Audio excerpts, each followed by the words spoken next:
네, 시간이 되었습니다. 이 시간 우리 살아계신 하나님께 기도하시면서 주님께로 나아가겠습니다. 기도하겠습니다. 살아계시고 지금도 우리와 함께 하시는 아버지, 우리의 하나님, 우리가 오늘 추수감사 예배로 하나님께 영광을 돌립니다. 주님, 이 1년을 우리에게 허락하신 하나님의 영광을 드러내며 주님께 감사드립니다. 각자가 속해진 사회에서 서로 다른 일들을 겪고 살았지만 그 모든 여건 가운데 어려움도 있고 또 감사할 일도 있고 여러 가지가 있지만 우리는 결론적으로 하나님을 찬양하며 감사드리는 예배를 드립니다. 이 예배 가운데 좌정하시고 우리가 드리는 찬양을 흠양하여 받아 주시옵소서. 감사드리며 예수님의 이름으로 기도드립니다. 아멘. 우리 찬송 588장 함께 찬송하시겠습니다.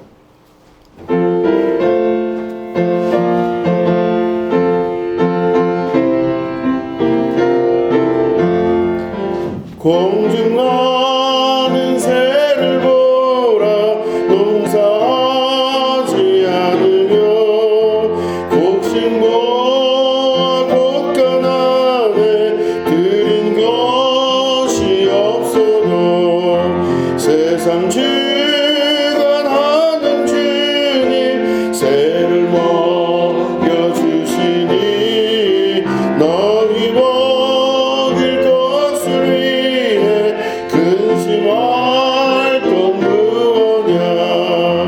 들의 백합화를 보라 길쌈 수고하네도 솔로몬의 입은 옷도 입고만 못하였네. 아궁 속에 번질불도 깊으시거든 사랑하는 자녀들을 입히시지 않으랴.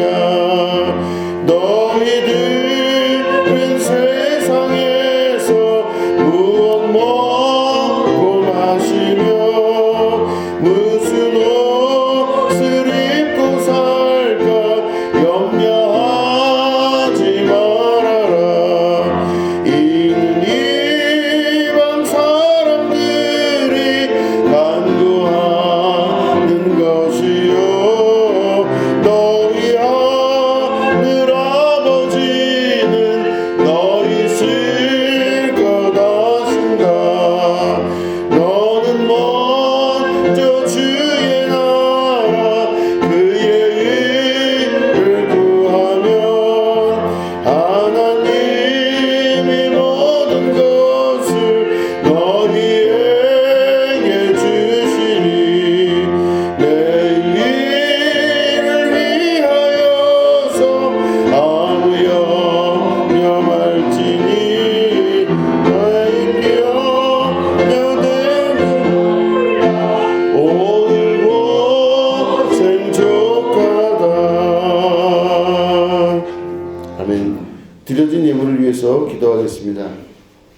하나님, 아무것도 염려하지 말라 하시는 주님의 음성을 우리가 마음속에 새기며 우리의 삶의 신앙의 구체적인 간증의 역사가 이루어지게 하여 주시옵소서.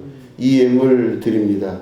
하나님, 이 예물이 쓰여지는 곳마다 그리스도의 향기가 나게 하시고 거룩하신 하나님의 뜻이 이루어지고 성취되게 하여 주시옵소서. 오늘 특별히 기도의 제목과 마음의 소원을 가지고 나온 주님의 영혼들을 안수하시고 그 입에 하나님께서 제단 숯불을 대어주시며 말하는 족족 이루어지는 축복의 역사와 하나님께서 이루시는 거룩한 삶의 은혜로운 역사가 일어날 수 있도록 하나님 도와 주시옵소서. 이 어렵고 힘든 시기에 주님의 나라가 성취되게 하시고 하나님 나라를 이루는 축복의 자녀들 삼아 주시옵소서. 감사드리며 예수님의 이름으로 간절히 축복하며 기도드립니다. 아멘. 예, 우리 하나님 말씀을 함께 보시겠습니다. 민수기 14장 25절부터 33절에 있는 말씀입니다. 26절부터 33절입니다.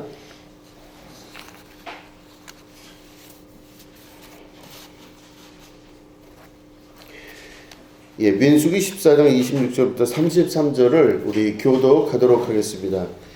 여호와께서 모세와 아론에게 말씀하여 이르시되 나를 원망하는 이 양을 중에게 내가 먼저까지 지키리라. 이스라엘 자손이 나를 향하여 원망하는구나. 그 원망하는 말을 내가 들었노라. 그들에게 이르기를 여호와의 말씀에 내 삶을 두고 맹세하노라. 너희 말이 내 귀에 들린 대로 내가 너희에게 행하리니 너희 식세가 이 광야에 엎드러질 것이라. 너희 중에서 20세 이상으로서 계집된 자 곧 나를 원망한 자 전부가 여분의 아들 갈렙과 눈의 아들 여호수아 외에는 내가 맹세하여 너희에게 살게 하리라 한 땅에 결탄코 들어가지 못하리라. 너희가 생각했다고 말하던 너희의 유아들은 내가 인도하여 드리리니 그들은 너희가 싫어하는 땅을 보내리라. 너희의 시체는 이 광야에 엎드러질 것이요 너희의 자녀들은 너희 발탕죄를 지고 너희의 시체가 광야에서 소멸되기까지 40년을 광야에서 방황하는 자가 되리라. 아멘. 예, 오늘은 추수감사주일입니다. 제목은 내 귀에 들린 대로라는 제목 가지고 함께 말씀을 나누도록 하겠습니다. 우리 민수기 14장 읽은 본문 말씀을 보면 이스라엘 사람들이 이제 광야에서 나와서 이제 애굽에서 나와서 광야를 지나가다가 이제는 가나안 땅에 다 당도해서 그 가나안 땅이 어떤 땅인가를 보려고 갑니다. 그런데 이제 우리가 성경을 잘 보시면은 이제 두 가지 이야기가 중첩이 되어 있습니다. 오늘 민수기는 이스라엘 사람들이 애굽에서 떠난 지 불과 몇 달 안 돼서 가나안 땅에 도달을 합니다, 먼저. 그래서 가나안 땅이 어떤가 이렇게 정탐을 하러 사람들을 보내고 오는 장면이 나와요. 그러니까 광야가 아니라 민수기는 먼저 광야에 잠깐 갔다가 가나안을 보러 갔다가 포기합니다. 그 결과로 결국엔 이 사람들이 광야 생활을 다 돌고 죽을 사람 다 죽고 그 다음에 들어간다. 이게 민수기 이야기고 출애굽기는 그 홍해가 갈라진 다음에 광야 생활을 다 하고 나서 맨 마지막에 가나안 땅을 정탐한다 이렇게 돼 있어요.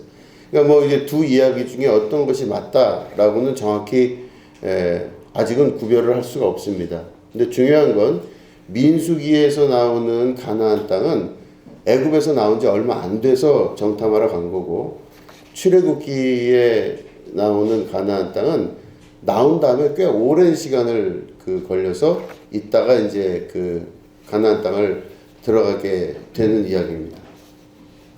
근데 오늘 어쨌든 민수기의 이야기를 근거로 우리가 보자면 민수기에서는 애굽에서 나와서 얼마 있지 않은 상태에서 가나안의 정탐꾼을 보냈다가 거기에 실망하고 좌절하고 불평불만하는 사람들의 이야기로 인해 이들이 결국엔 광야 생활을 시작하게 된 걸로 이해를 할 수 있습니다.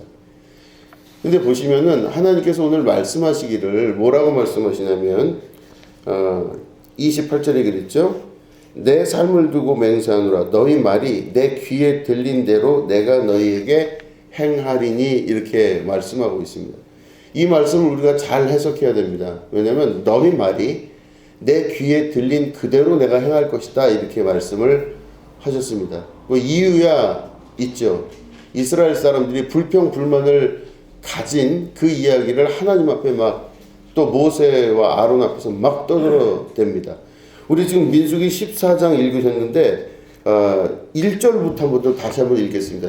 그대로 그 성경 민수기 14장 1절부터 5절을 우리 교독하도록 하겠습니다. 예, 민수기 14장 1절부터 5절입니다. 온 회중이 소리를 높여 부르짖으며 백성이 밤새도록 통곡하였더라. 이스라엘 자손이 다 모세와 아론을 원망하며 온 회중이 그들에게 이르되 우리가 애굽 땅에서 죽었거나 이 광야에서 죽었으면 좋았었을. 어찌하여 여호와가 우리를 그 땅으로 인도하여 칼에 쓰러지게 하려 하는가? 우리 처자가 사로잡히리니 애굽으로 돌아가는 것이 낫지 아니하랴. 이에 서로 말하되 우리가 한 지휘관을 세우고 애굽으로 돌아가자매 모세와 아론이 이스라엘 자손의 온 회중 앞에서 엎드러진지라. 아멘. 여기 보시면은 이스라엘 사람들이 그 불평 불만을 이야기합니다. 내용은 바로 뭐냐면 12명을 그 정복할 땅인 가나안에 보냈습니다. 정탐꾼이 갔는데 12명 중에서 2명만 긍정적인 보고를 합니다. 그래서 여호수아와 갈렙이라고 하는 2명만 긍정적인 보고를 하고 나머지 12명 중에서 10명은 지극히 현실적이고 부정적인 보고를 합니다. 이스라엘 사람들이 그 가나안 땅에 가서 정탐을 해야 되는데 이 정탐꾼들이 무슨 일을 해야 되냐면요. 첫 번째, 그 땅 거민이 이제 그 땅에 살고 있는 사람들이 강한가 약한가 이걸 파악하고 와야 돼. 이게 첫 번째 일입니다. 두 번째는 그 땅의 인구 밀도를 대략 파악을 해야 됩니다. 그래서 그 땅 어디에 누가 어떻게 살고 있으며 해서 인구 밀도를 좀 파악을 해야 됐고, 그 다음에는 그 땅이 지형과 기후 조건이 좋은지 좋지 않은지를 파악해야만 됐습니다. 농사 짓기 좋은 땅이 있는지 아니면은 양을 키우기 좋은 땅이 있는지 이거를 파악을 해야 되는 일을 했습니다. 네 번째는 그 땅이 이게 가보니까 가나안 땅이 이렇게 산성같이 이렇게 성으로 만들어져서 우리가 만약에 공격하러 들어갈 때 그 성을 피해서 갈 수 있는지 아니면 넘어가야 되는지 하는 이런 그 전략적인 것들을 또 파악을 해야만 됐다고 합니다. 그 다음에 그 토지의 후박, 이제 아까 말씀드렸지만 이 땅이 농사를 만약에 질 수 있는 땅이라면 농사를 짓기가 적당한 땅인지, 그러면 어떤 농산물들이 있는지 그런 것들을 파악하고 와야만 됩니다. 그 다음에 거기가 또 나무나 이런 물이 있는지 그것도 물론 파악을 해야 되고, 맨 마지막에 해야 될 일은 바로 그 땅에 있는 현재 열매를 증거물로 갖고 와야 됩니다. 그 땅의 열매를 갖고 와야 돼. 요런 한 7가지 정도 되는 일들을 정탐꾼들이 맡았는데, 근데 가서 보니 다른 거 다 뭐 모르겠고 우리가 그 땅 못 들어간다, 이게 결론이었습니다. 10명이라는 사람이 안 된다는 거죠. 그러니까 그 현실적인 파악의 이야기를 들은 이스라엘 백성들이 옷을 찢고 울며 부르짖습니다. 그래서 뭐라고 부르짖냐면 우리가 읽었죠. 우리가 애굽 땅에서 죽었거나 이 광야에서 죽었으면 좋았을 것을, 이렇게 이야기해요. 자, 보면 이 사람들이 옷을 찢으면서 그러죠. 우리가 애굽에서 죽었거나 차라리 이 광야에서 차라리 죽어버렸으면 더 좋았지 않았겠냐 그래요. 자, 우리가 이 말을 고지고대로 들으면 이 땅에서 죽었으면 좋겠다 그럴 뜻일까요? 아니죠. 다 죽어버렸으면 좋겠다. 이제 우리 쉬운 말로 그냥 여기서 그냥 죽어버렸으면 좋은 거 아니야? 이렇게 이야기를 해요. 뭐하러 여기까지 와가지고 저기 가나안 땅을 넘봐? 그냥 차라리 죽어버렸으면 차라리 낫지. 우리 다른 말로 하면 태어나지 말았어야 됐는데 이런 거랑 비슷한 거죠. 근데 그런 식의 이야기를 하는데 실제로 보면 그 말은 무슨 말이냐면 고통을 당하지 않았으면 좋겠는데 이 뜻이죠. 그냥 여기서 죽었으면 좋겠다라는 말은 지극히 감정적이지만 죽었으면 좋겠다는 뜻이 아니라 힘들다, 너무 괴롭다, 이 말을 이런 식으로 표현하는 겁니다. 그리고 그 밑에 보면 결론을 나름대로 내요. 그 감정적인 이야기에 그치지 않고 차라리 그럼 우리가 사람을 새로 뽑아서 애굽으로 돌아가자, 이렇게 얘기를 해요. 처음으로 다시 돌아가자. 거기서 종살이 하는 게 훨씬 낫다, 이렇게 해서 돌아가자는 이야기를 하게 됩니다. 그런데 이렇게 자세히 보시면 하나님의 말씀이 그들에게 임하셔서 말씀하시되 내 귀에 들린 대로 내가 행할 것이다, 이렇게 이야기를 합니다.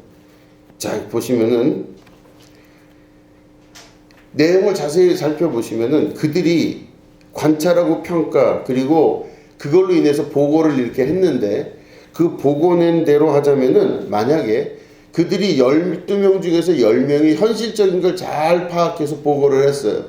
그러면 현실적인 걸 잘 파악해서 현실적인 것대로 가자면은 거기에 하나님이 필요 있을까요, 없을까요?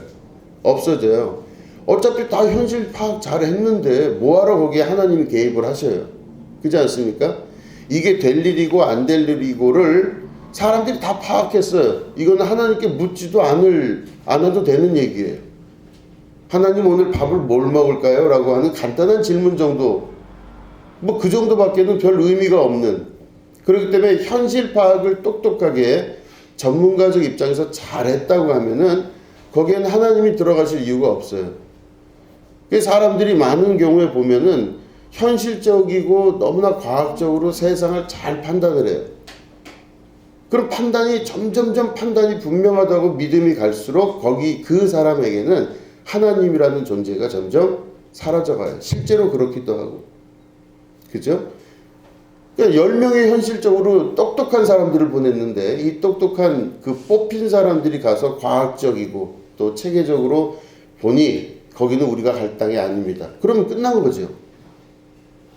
근데 중요한 건 거기에 하나님을 믿는 신앙이 없어지게 돼요. 아무 의미 없어요. 뭐 교회 다녀봤자 무슨 소용이 있어요 라고 하는 사람 많이 있어요.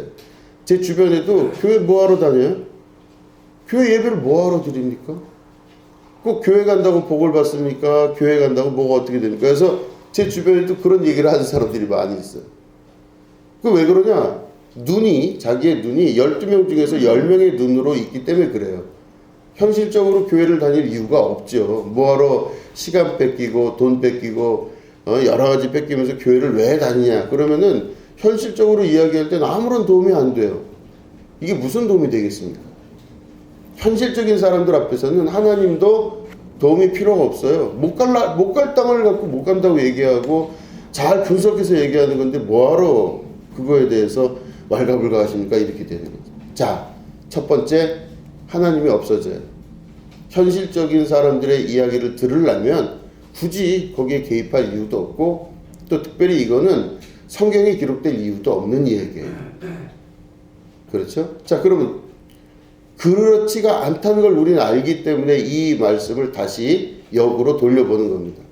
자, 하나님이 개입할 수 없어요. 두 번째, 뭐냐면은 만약 하나님의 뜻대로 그대로 되자면 이스라엘 사람들이 그리 뽑았던 정탐꾼의 그런 모든 보고나 이성적이고 과학적인 세계도 필요 없어집니다. 하나님 마음대로 할 텐데, 하나님 뜻대로 모든 인생이 다 가게 될 텐데 뭐하러 거기에 과학과 이성과 이런 것들이 필요하겠어요? 거긴 논리적이고 여러 가지 그 머릿속에 뇌를 구성하는 사고 자체가 별로 의미가 없습니다. 태어난 대로 그냥 하나님 주신 대로 살면 되는 거거든요. 그냥 먹고 살 수 있는 대로 살고 주어진 대로 산다. 이러면 되는 거예요. 거기는 사람의 자유의지가 없어지기 시작해요. 그러니까 다시 말해 하나님의 뜻대로만 산다고 만약에 이야기한다 그러면 거기엔 자유의지가 상실되기 때문에 인간 개개인이 갖고 있었던 이성적 결단 그리고 경험적 사고 그리고 거기에 있는 과학적이고 논리적인 문제가 하나도 의미가 없어져요. 그냥 믿음대로 하면 되는데 무슨 문제가 있습니까? 그렇기 때문에 하나님의 뜻대로 된다는 말도 사실은 말은 맞지만 실제적으로 인간 안에 있는 부여된 자율성과 이성적인 모든 것들이 다 의미 없어지기 시작합니다. 결국은 이 말씀 안에 녹아있는 여러 가지 뒷 배경을 생각을 해보시면 하나님은 사람의 역사에 개입을 하십니다. 그리고 그 개입된 역사를 통해서 하나님이 영광을 받으시는 분이세요. 두 번째는 사람들에게 주어진 이성적인 자기의 판단으로 인해서 사람들은 자기가 갈 길을 결정할 수 있는 자유의지가 있게 됩니다. 내가 선악과를 따먹을 수도 있고 선악과를 먹지 않을 수도 있으며 내가 예배를 드릴 수도 있고 내가 하나님을 찬양할 수도 있지만 내가 예배를 안 나올 수도 있고 하나님을 찬양 안 할 수도 있어요. 신앙생활 안 해도 됩니다. 그건 자유의지가 설득할 수 있는 결정이에요. 자, 그러면 이 중첩되는, 다시 말해 인간의 이성과 자유의지 그리고 하나님의 완벽하고 맞는 100% 하나님의 자유와 의지, 하나님의 뜻, 요 사이에서 우리가 계속 겹쳐지면서 중첩된 상황으로 신앙생활을 하기 때문에 어떤 때는 참 이상하게 생각이 들기도 하고 어떤 때는 참 이게 맞지 않는 것 같기도 하는 신앙생활의 이중성이 그 안에서 계속 겹쳐지게 됩니다. 어떤 때는 믿음으로 뭘 할 수 있는데 어떤 때 보면은 믿음이 아니라 이건 이성적으로 도무지 이해가 안 되는 일들이 벌어질 때가 있어요. 이 신앙생활하는 사람들 안에 나타나는 전형적인 현상입니다. 오늘 우리가 읽은 본문 말씀을 잘 분석해 보시면 이 안에 그 두 가지 중에서 한 가지를 선택해서 가는 것이 아니라 하나님의 역사와 인간의 이성이 겹쳐지고 중첩되면서 그 이스라엘 백성의 승리의 역사가 이루어지는 것을 계속 성경은 말씀하고 계시는 걸 발견할 수 있습니다. 그러니까 우리는 자유의지도 있지만 하나님의 뜻을 따를 수 있는 순종의 역사도 있어야 되고 또 우리는 또 하나님의 뜻을 먼저 생각하는 믿음의 역사를 통해서 무엇을 먼저 생각해야 될지를 긴밀히 고민하는 그런 말씀 안으로 들어갈 수 있으셔야 된다는 겁니다. 자, 그럴 때 이스라엘 사람들이 지금 내리고 있는 결론은 맞는 결론이에요. 이성적인 생각으로 봤을 때는 도무지 그 10명의 그 보고서가 보고하는 내용이 틀린 내용이 전혀 아니에요. 너무나 맞는 타당한 내용을 바로 이 10명이 보고를 합니다. 그리고 또 여러분 생각해 보시면 사람 마음이란 게 12명 중에서 반만 되더라도 사람이 마음이 이상할 거예요. 6명은 긍정적인 얘기, 6명은 부정적인 얘기를 하면 사람 마음이 좀 이상할 거예요. 아, 어디로 가야 되나? 이게 가야 되나 말아야 되나? 생각이 많을 텐데 지금 여기 보니까 12명 중에서 10명이 똑같은 얘기를 하고 2명이 다른 얘기를 하죠.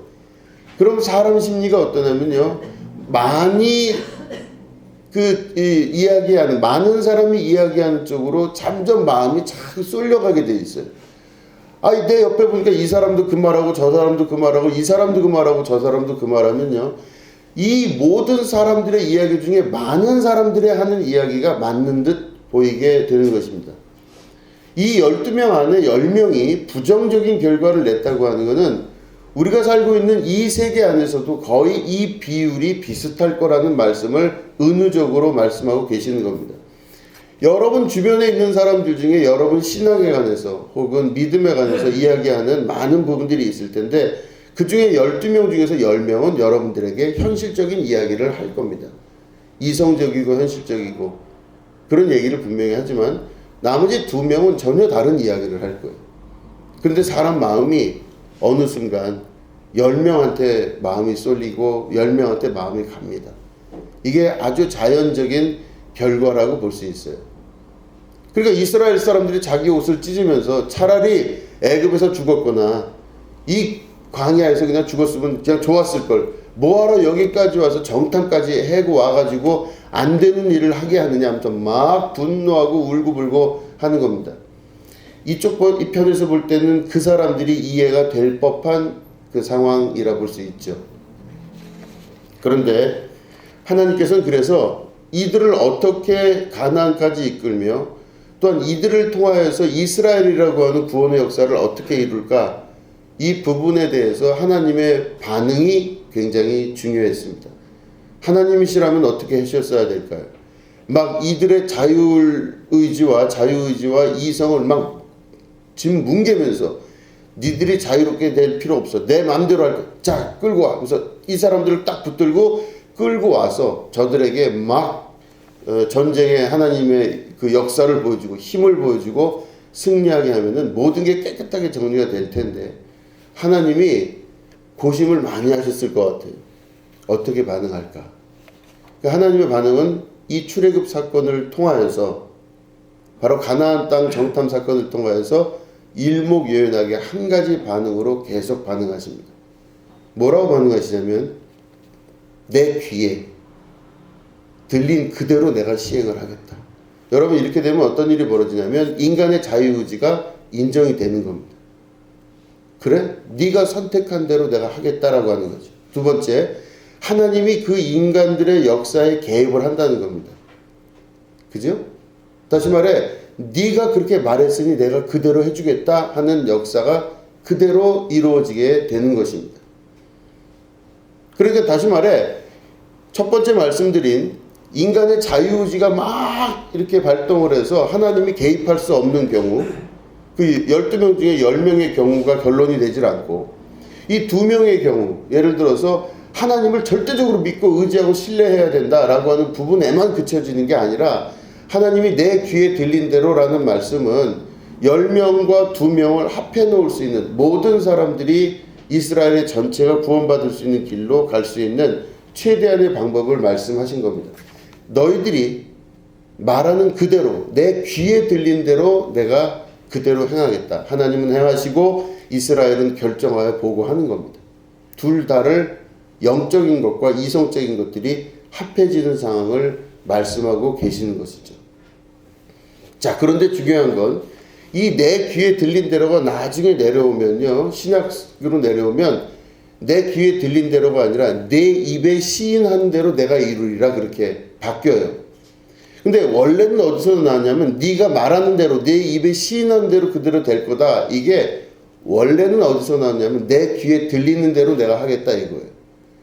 자, 그 하나님은 오늘도 동일하게 역사하십니다. 오늘도 여러분들의 마음 안에서, 그리고 입으로 시인하여 하나님 귀에 들린 대로 그대로 되게 되는 역사가 나타나게 되는 것입니다.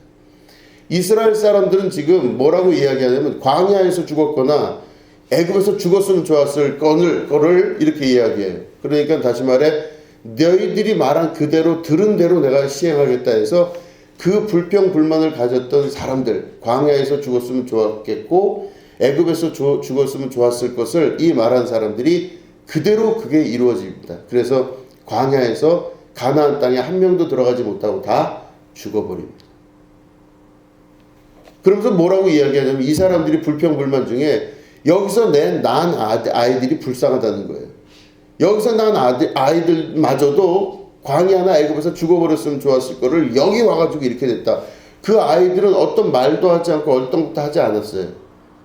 그런데 그 어른들의 말로 인하여 이 아이들이 어떻게 운명이 바뀌냐면 어른들의 말대로 됩니다. 바로 뭐냐면 죽었을 것을 해서 여기서 죽기를 좋은 것이 자기들의 결정이 아니기 때문에 그들이 말한 그대로 하나님이 들으실 때는 이 아이들이 차라리 태어나지 말았을 것을, 이런 것처럼 태어나게 하신 분 하나님이시기 때문에 그 책임은 하나님께서 지시는 겁니다. 그래서 이 사람들이 말한 그의 반대대로 이들이 가나안 땅에 들어가요. 그래서 그 땅에 있었던 사람들에서 태어난 사람들은, 그 중에 태어난 사람들은 가나안에 다 들어가고, 거기서 태어나지 않고 애굽에서 태어나서 온 사람들 중에 이 불평불만을 가진 사람들은 한 명도 가나안 땅에 들어가지 못하게 되었다는 겁니다. 자, 우리가 이 말씀을 잘 기억하고 생각을 해보실 수 있다면 내 귀에 들린 대로 내가 그대로 하겠다, 이렇게 말씀을 하십니다. 하나님과 우리가 오늘도 동일하게 대화하는 것이 바로 기도입니다. 여러분들은 하나님 앞에 기도하셔야 되죠. 그래서 하나님 앞에 기도의 자리를 마련하고 기도의 시간에 기도를 합니다. 하나님, 이걸 이렇게 해주시고 저걸 저렇게 해주시고, 이렇게 기도를 할 때가 참 많아요. 그런데 우리가 하나님께 기도할 때 원칙적으로 갖고 있어야 될 그 지혜가 바로 뭐냐면 내 귀에 들린 대로 내가 시행하겠다 하시는 말씀을 기억할 수 있으셔야 됩니다. 내 속에 있는 것들이 내 밖으로 나올 때 바로 하나님 앞에 그대로 들리게 된다는 것을 우리가 알 수 있으셔야만 됩니다. 내 속 안에 하나님의 나라에 대한 그 생각이 먼저 정리가 돼야 되는데, 영적인 언어입니다. 우리가 하나님께 기도할 때는 영적인 언어로 하나님께 기도를 하셔야 돼요. 자, 보시면 영적인 언어로 기도한다 그래서 꼭 방언을 말하는 건 아닙니다. 영적인 언어로 기도를 하셔야 돼요. 그 뭐냐면은 하나님 귀에 들릴 수 있도록, 혹은 들리는 그 내용이 무엇인가를 내가 여기서 결정하고 하나님께 기도를 올려야 된다는 겁니다. 그저 하나님 내 안에 계시기 때문에, 지금도 여기 함께하고 계시기 때문에 편한 상태로 하나님께 예배를 드리고 편한 상태로 기도할 수 있다고 생각하지만, 실제로는 하나님께서 내 기도의 대부분을 듣지 못하거나 안 들으실 수도 있다는 것입니다. 그런데 만약에 하나님 귀에 그 기도의 응답이 이루어지는 그 기도가 되려면 전심으로 그 기도의 내용을 하나님께 올려드려야 되는 것입니다. 그리고 그 하나님의 언어인 영적인 언어로 올려드릴 수 있어야 되는 겁니다. 그 영적인 언어가 바로 뭐냐면 이 출애굽 사건을 근거로 해서 영적인 언어는 그 안에 있음과 없음의 단어밖에 사용을 안 하십니다. 예를 들어서 내가 하나님 여기는 배추가 필요해요. 그러면은 배추가 필요하다는 말은요. 현재 배추가 있다는 겁니까? 없다는 겁니까? 없죠. 그죠? 내가 바나나가 필요해요. 그러면요. 바나나가 현재 없기 때문에 이거에 대해서 내가 하나님께 달라고 하는 기도를 하는 거예요. 그러면 하나님 나라에서는 배추 주세요, 바나나 주세요가 아니라 어떻게 들리냐면 하나님의 귀에는 지금 내가 무엇이 있다, 무엇이 없다로 들려요.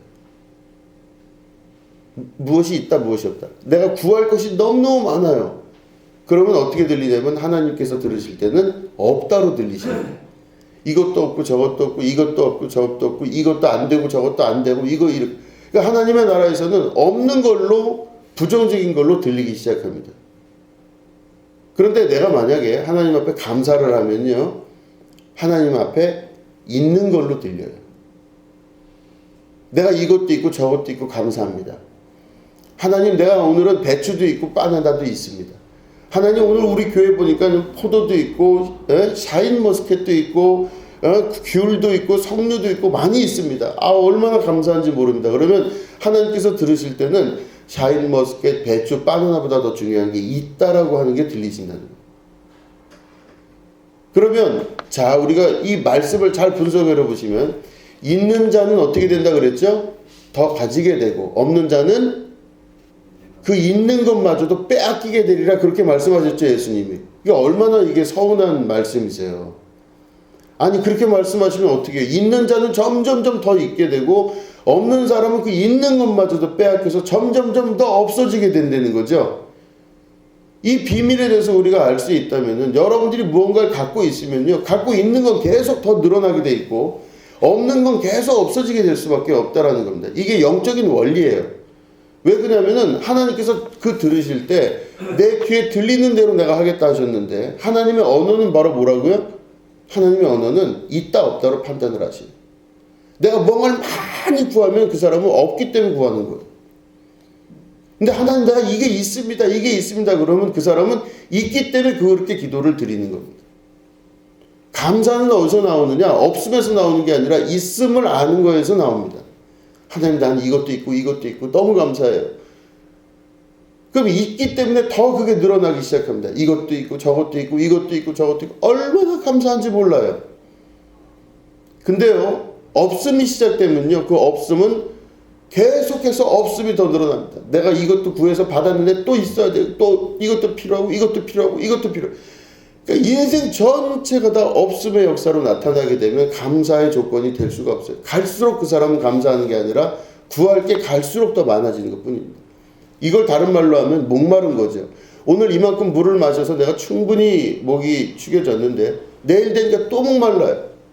그럼 또 물을 마셔야 되고 또 마셔야 되고 채워도 먹어도 마셔도 이게 채워지지가 않는 상태. 이게 가서 부정적인 상태에서 없음이 계속 유지가 되는 상태랍니다. 그래서 예수님이 그렇게 말씀하셨습니다. 오늘 우리 찬송에도 나오지만 드레핀 백합화를 보고 공중에 나는 새를 봐라. 그들이 거두지도 아니하고 뿌리지도 아니하였는데 나고 자라지 않느냐. 솔로몬의 꽃보다 엄청 아름답지 아니하느냐. 너희는 먼저 그의 나라와 그의 의를 구하라. 그리하면 하늘에 계신 너의 하나님께서 그 모든 것을 더하게 하실 것이다. 이 말씀을 하세요. 아니 당장 먹을 걸 구해야 되는 게 우리 기도였었어요. 저도 그런 기도를 많이 드렸습니다. 하나님 이거를 해결해 주시고 이거를 해결해 주시고. 그래서 기도의 제목을 막 일기장에 적기도 했습니다. 막 일기장에 적어서 이렇게 막 얘기를 했어요. 그런데 그런 기도는 계속 드려왔어요. 그러니까 막 항상 부족하고 갈급해요. 근데 그 어린 시절에 배웠던 그 기도법으로 인해서 계속 기도를 하는데 사실은 잘 안 돼요. 근데 어느 순간 저는 그래서 그때마다 들었던 그 간증이나 이런 이야기를 들을 때 나는 항상 감사하고 평안하고 기쁘대요. 저 그 얘기 들으면요 약간 거짓말이라 생각했어요. 여러분들은 어떠실지 모르겠지만 세상 살면서 이렇게 편안하고 평안한 경우가 어디 있겠나. 인생은 희로애락이 막 왔다 갔다 하는 건데 얼마나 고통스러운 게 인생인데 저 사람은 어떻게 하나님 만나서 저렇게 기쁘다고 그러나. 저는 그게 이해가 잘 안 됐어요. 왜 그러냐면은 열심히 신앙생활하고 기도생활하고 하나님께 매일매일 구했는데도 불구하고 항상 부족하고 항상 채워져야 되고 항상 이루어지지 않는 일들이 끊임없이 반복이 되는 겁니다. 신앙생활을 했는데 저는 신앙생활 했던 사람이잖아요. 어려서부터. 반복적으로 계속 듣는 설교와 기도의 반복, 철야기도, 새벽기도, 금식기도를 밥 먹듯이 했습니다. 눈물을 뿌리면서 기도하고 또 기도하고. 근데 갈수록 그 모든 것들이 더 안 되고 힘들고 어려운 일이 계속 제 주변으로 생기는 거였었어요. 이게 도대체 뭘까? 이 원리가 도대체 뭘까? 왜 누구는 가만히 있는데도 잘 되는 것 같은데 왜 나는 이렇게 점점 어려울까? 이 생각을 제가 했었어요. 그런데 말씀을 읽고 또 읽고 또 읽고 다시 분석을 하다 보니 이걸 알게 된 겁니다. 내가 지금 기도하는 모든 것들이 하나님의 귀에는 들리지 않는 걸 수도 있어요. 지금으로부터 한 40년 정도 전에 그런 책이 나온 적이 있습니다. 당신이 기도하는 기도는 하나님 나라에서 잡동사니 우편물처럼 여겨질 수도 있습니다. 길죠? 그럼 따라해 보실래요? 당신이 하는 기도는 하늘나라에서 잡동사니 우편물처럼 취급될 수도 있습니다. 이거를 외웠어요. 이게 제목이에요. 엄청 길어요. 당신이 지금 하는 기도는 하늘나라에서 잡동사니 우편물처럼 취급된대요. 매일 기도하고 매일 간구하고 죽으리 힘을 다해서 무릎 꿇고 울면서 그렇게 하나님께 간구했는데 내가 한 기도가 이 요한계시록에 보면은 천사들이 그 기도를 가지고 하늘로 올라가서 이렇게 쏟는다 그러거든요. 하나님의 제단 앞에 쏟아요. 그러면 그 향로가 막 향로가 연기가 나면서 내 기도가 이렇게 쏟아지게 되는데 잡동사니 우편물 잘 안 읽으시잖아요. 여러분들도 집에 잡동사니 우편물 오면 막 일일이 안 읽어보시잖아요. 대충 그냥 버리거나 그러죠. 근데 우리가 하는 대부분의 기도가 그런 기도들이 많이 있을 수 있다는 그 책이었습니다. 근데 그 책이 한 40년 정도 된 책인데 그 책에 제가 읽으면서 야 이런 얘기가 이게 맞나? 이런 생각을 했었는데 그 내용이 맞아요. 우리가 하는 대부분의 기도는 하나님이 듣지 못하셨을 가능성도 높아요. 왜 그러냐? 계속 결핍과 없는 것에 대한 기도가 나오게 되는 거죠. 그래서 저는 만족한다고 하는 걸 이해를 못했고 충분합니다. 주님 한 분만으로 만족합니다. 저는 그게 거짓말이라고 생각을 했었어요.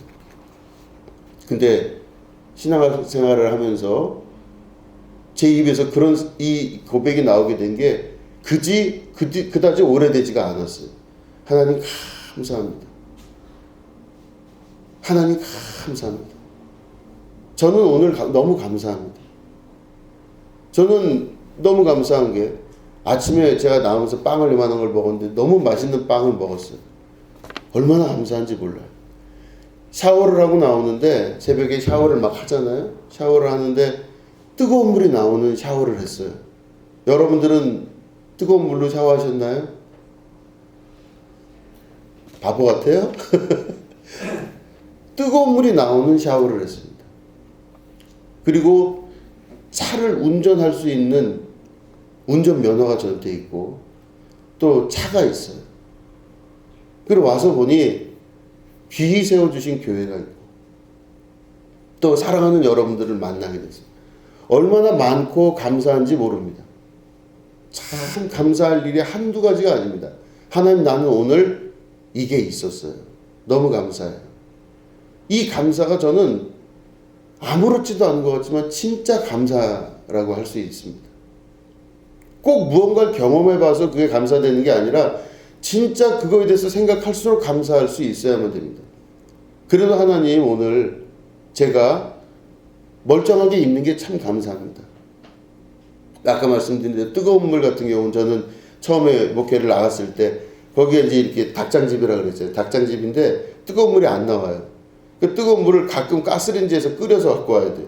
그러니까 이 옆에 있는 이 판자떼기 같은 걸로 이렇게 가려놨는데 찬물로 샤워를 하거나 아니면은 그 뜨거운 물을 끓인 걸 가지고 보일러에서 나온 거 반 이렇게 섞어가지고 그걸로 이렇게 뜨거운 물로 샤워를 한 적이 있었어요. 근데 그 생각하면 얼마나 지금은 그냥 틀면 나오거든요, 뜨거운 물이. 부러우세요?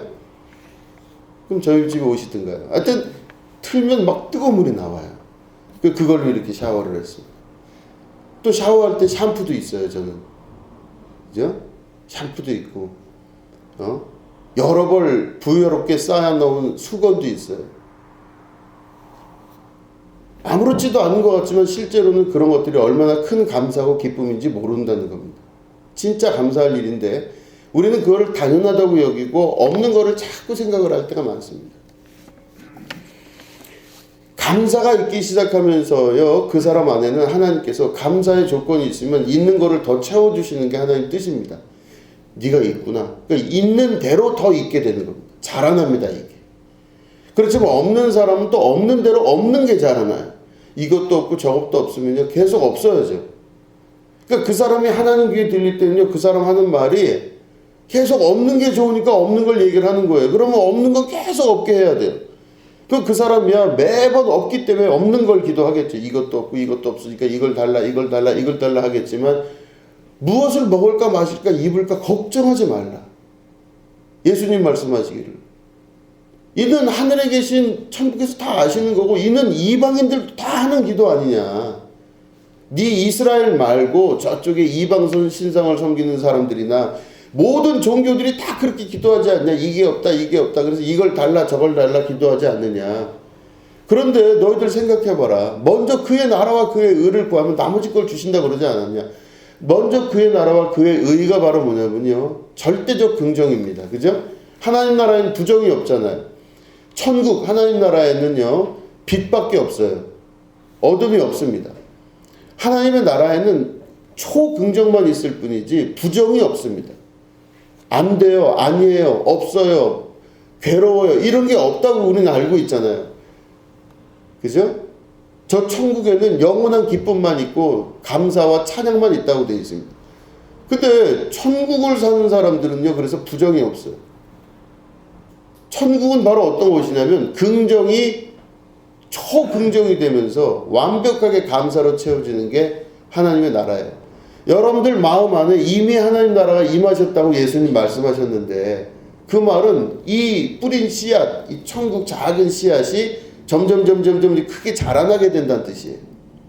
그죠? 그러면 내 안에 말씀으로 씨앗이 이루어지기 시작했어요. 이미 있는 겁니다. 천국이. 이 천국이 확장되는 건 어떤 방법으로 확장되느냐?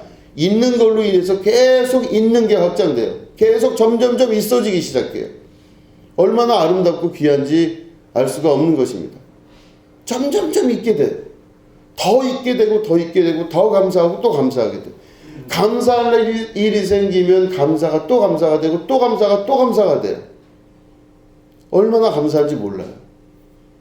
그러면 이제 신비한 기적의 일들이 나타나기 시작하고 우리가 예상하고 상상할 수 없는 일들이 나타나기 시작합니다. 수고와 길쌈을 하지 아니하여도 하나님께서 먹여 살리신다는 말은 우리의 머릿속에서는 수고와 길쌈을 해야 사람이 먹고 사는 거지 어떻게 그냥 이런 것들로 먹고 살 수 있냐. 노동을 하고 이만큼 해야 우리가 이렇게 되지 않겠냐 생각을 하지만 하나님의 나라에서는 수고와 길쌈을 하지 아니하여도 드레핀 백합화와 하늘 나는 공중 나는 새를 보면 하나님이 다 먹이시고 입히시거늘 이렇게 말씀하고 계시는 것이죠. 우리 마음속에 뭔가 생각이 다 잘못되어 있는 것을 버릴 줄 알고 내려놓을 줄 아셔야 돼요. 그게 맞는 게 아니기 때문에 그렇습니다. 더 잘 살고 더 행복하고 더 기쁘기 위해서는 영적인 언어를 갖고 계셔야 됩니다. 하나님 귀에 들릴 수 있도록 기도할 수 있으셔야 돼요. 하나님은 무엇을 들으시냐면 있다는 걸 들으세요. 있다 없다 중에 있다. 그럼 있다는 점점 천국이 확장되면서 내 안에서 하나님 나라가 확장되는 것이고 없는 거는 점점 지옥이 확장되는 거죠. 계속해서 없고 괴롭고 안 되고 뭐가 안 되고 이게 계속 반복해요. 그렇기 때문에 긍정적인 마음과 긍정적인 고백을 하면서 내가 하나님 감사합니다. 있습니다. 있음에 대해 감사할 수 있는 여러분들이 되셔야 돼요. 이렇게 보시면은 그럼 내가 어떻게 기도해야 되냐? 여러분 명령을 하셔야 됩니다. 여러분이 여러분 영혼에게 명령을 하실 수 있어야 돼요. 그렇기 때문에 내 영혼아 기뻐하라 이걸 할 수 있으셔야 돼요. 나는 내가 기뻐한다고 생각하지만 나라고 하는 실체가 있고 나라고 하는 실체가 에고라고 하는 존재나 내 영혼이나 둘 중에 하나를 택하게 돼 있어요. 그러니까 나는 내 영혼에게 명령할 수 있으셔야 돼요. 나는 오늘도 눈으로 볼 때는 지금 시각적인 걸로 볼 때는 불평불만이나 또 안 좋은 거 어려운 것들 막 좌절되는 것들이 보일 때가 있습니다. 그렇지만 여러분들이 명령하셔야 돼요. 내 영혼아 그것들 보지 말고 하나님 나라를 보고 하나님을 찬양하라 하셔야 돼요. 시편을 보시면요. 시편의 이제 1편서부터 쭉 이렇게 읽어보면 맨 처음에는 이제 복 있는 자는 악인들의 꾀를 쫓지 아니하고 그것부터 시작을 해요. 근데 시편 4편, 5편, 6편 쭉 지나가면요. 다윗 왕이 계속 어려운 얘기를 해요. 하나님, 내 적들이 지금 사방대 깔려서 내가 죽을 지경입니다. 내가 오늘 이 고난과 고통을 당하고 있습니다. 주여 저들을 죽여 주시옵소서. 한번 시편 거의 90편이 넘어가면서부터는요. 막 그 나를 괴롭히는 상대방을 막 저주하는 기도가 나와요. 거기 보면은 그 사람이 유리 걸식하게 해주시고 그 사람에게서 나온 자식들도 아주 그냥 거지가 되게 해주시고 멸망하게 해주시고 몇 대가 망해갖고 막 이렇게 되게 해달라고 막 시편 90편 이후부터 그런 기도가 계속 나와요. 여러분 기도할 때 그렇게 기도해 본 적 있으세요? 조인간 이렇게 해달라고 막 그걸 기도를 해요. 막 다윗이. 그런데요 그 시편이 불평 불만과 어려움에 있는 내용들이 그 앞에 부분 다 차지하다가 시편 100편 정도를 넘어가면서부터는 완전히 달라집니다. 내 영혼아 찬양하라 내 영혼아 송축하라 이거 해요. 자 보시죠. 한번 찾아보겠습니다. 보는 게 낫겠습니다. 시편 우리 103편 보겠습니다. 103편 1절 2절 말씀입니다. 시편 103편 1절 2절 말씀을 우리 한 목소리로 읽겠습니다. 시편 103편 1, 2절입니다. 시작. 내 영혼아 여호와를 송축하라. 내 속에 있는 것들아 다 그의 거룩한 이름을 송축하라. 내 영혼아 여호와를 송축하며 그의 모든 은택을 잊지 말지어다. 아멘. 자, 여기 보시면은 펴놓은 상태에서 보시면 내 영혼아 이러죠. 내가 지금 내 영혼한테 얘기를 하는 거예요. 내가 내 영혼한테 내 영혼아 송축하라. 하나님을 찬양하라. 이렇게 이야기를 해요. 내가 내 영혼에게 명령하고 있어요. 자, 그럼 우리 104편 보겠습니다. 104편 1절 보겠습니다. 같이 읽겠습니다. 시작. 내 영혼아 여호와를 송축하라. 여호와 나의 하나님이여 주는 심히 위대하시며 존귀와 권위로 옷 입으셨나이다. 아멘. 자, 이것도 보시면 내 영혼아. 그죠? 내 영혼아. 자기의 영혼이 어디로 흘러갈지 모르는 진짜로 어떻게 될지 모르는 내 영혼에게 명령할 수 있는 여러분 되셔야 돼요. 그래서 맨 처음에는 아주 부정적인 말들과 내가 죽게 되었으니 살려달라는 이야기. 그럼 죽게 되었으니 살려달라는 이야기는 살고 싶다는 뜻인데 하나님께서 그 귀에 들으실 때는 그렇게 들리시지 않고 죽는다, 어렵다 이것만 들리시는 거예요. 그죠? 살고 싶다는가 아니라 그건 의지일 뿐이에요. 아까 말씀드린 대로 이스라엘 사람들이 광야에서 죽어버렸거나 애굽에서 차라리 죽었으면 훨씬 나을 것을 이렇게 했다는 건 죽고 싶다 이건 아니잖아요. 그 뜻이 아닌데 불평불만이 있다 이 뜻인데 하나님이 들으실 땐 그대로 행하시는 거죠. 그죠? 내가 이렇게 죽게 되었사오니 이렇게 죽게 되었어. 이게 어렵사오니 이게 이렇게 됐어. 이거는 하나님 귀에 들리질 않으세요. 하나님 귀에 뭐만 들리냐면 감사와 찬양과 송축함이 들려요. 그래서 시편이 이때부터 쭉 가면서 100편 넘어갈 때쯤 됐을 때는 주 여호와를 송축하라. 주 여호와를 찬양하라. 내 영혼아 여호와를 찬양하라. 이걸로 점점점 변하고 바뀌는 거예요. 자, 그렇다면 우리가 오늘 우리 앞에 놓여진 모든 세계를 바라볼 때 쉽지는 않지만 왜냐하면 12명 중에 10명이 현실적인 판단을 내린 것처럼 나도 역시 12 중에서 10명의 이야기를 들을 수밖에 없는 겁니다. 다른 말로 하면 내 속에 지금 12명의 정탐꾼이 계시는 거예요. 여러분 한 분 한 분 마음속에 12명의 정탐꾼이 있습니다. 그 12명의 정탐꾼이 여러분 주변에 있는 모든 상황들을 관찰하고 거기에 대해 평가를 내릴 거예요. 그럼 10명 정도 되는 평가가 대부분 야 힘들다, 이거 어떻게 되냐, 불안하다, 이게 마땅히 어떻게 될지 모르겠다, 여러 이야기를 보고를 할 거예요. 여러분 안에 있는 10명이. 근데 2명이 있죠. 그 2명이 인원수로 보면은 팍 줄어들었잖아요. 이 2명이 아니다, 있음과 감사함에 내 영혼아 성축하라, 이 이야기를 하는 거예요. 그럼 여러분들은 10명의 이야기를 듣지 않고 2명의 이야기를 들을 수 있는 여러분 되셔야 됩니다. 믿음으로 고백하시고 내 영혼아 성축하라, 내 영혼아 찬양하라, 내 영혼아 기도하라, 범사에 감사하라, 내 영혼아. 그래서 여러분 영혼이 움직일 때마다 그 기도를 하시고 선포를 하심으로 여러분들이 그 모든 일들을 타개해 나갈 수 있는 여러분 되시기를 주님의 이름으로 축원드립니다. 우리가 쭉 살아오면서 여러 가지 경험들을 하실 때 뒤를 돌아보시면 내 영혼이 어떻게 살아왔나가 보이실 겁니다. 내 영혼이 무슨 말을 했으며 내 영혼이 무엇에 민감했는지를 볼 수 있다면 내 영혼이 가장 힘든 곳에서도 감사할 수 있어야 되고, 사망의 음침한 골짜기에 들어가 있을 때라도 감사할 수 있으셔야 돼요. 내 목숨이 위태위태하게 되는 그런 어려운 상황에 있을 때라도 감사할 수 있으셔야 돼요. 이게 어떻게 감사할 수 있습니까? 그건 10명의 이야기겠지만 2명의 이야기를 복음으로 들으시고 그리 아니하실지라도 감사합니다. 그리 아니하실지라도 정말 감사합니다. 이 감사의 내용과 하나하나를 찾기 시작한다면 여러분들 안에 새로운 생명의 샘이 솟아나기 시작하고 인생이 바뀌는 역사가 일어나게 될 것입니다. 이거를 다른 이야기가 아니라 저 같은 경우는 정말 삶을 통해 간증으로 많이 배웠습니다. 실제 하는 이야기입니다. 여러분 믿음으로 내 영혼에 대해서 명령하시고 간증하실 수 있는, 그리고 찬양하고 감사하고 축복할 수 있는 여러분 되시기를 주님의 이름으로 축원드립니다. 기도하겠습니다. 하나님 아버지, 코로나 시국이 벌써 2년째 지나가고 있고 여러 가지 우리의 삶의 정황이 바뀌어가고 있는 이 시기에 우리가 감사함으로 하나님께 영광을 돌릴 줄 아는 자가 되게 하여 주시옵소서. 추수감사절 우리에게 허락하심을 감사드립니다.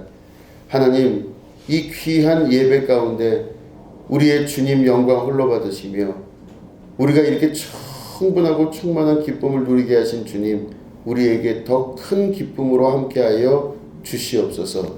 지금은 우리 구주 예수 그리스도의 은혜와 하나님 아버지의 지극하고 무궁하신 사랑과 성령님의 감화감동 축복교통 역사하심이 오늘 추수감사를 위해 함께하신 거룩한 예배드린 주님의 백성들 위에 지금부터 영원히 함께하옵시기를 간절히 축원하옵나이다. 아멘.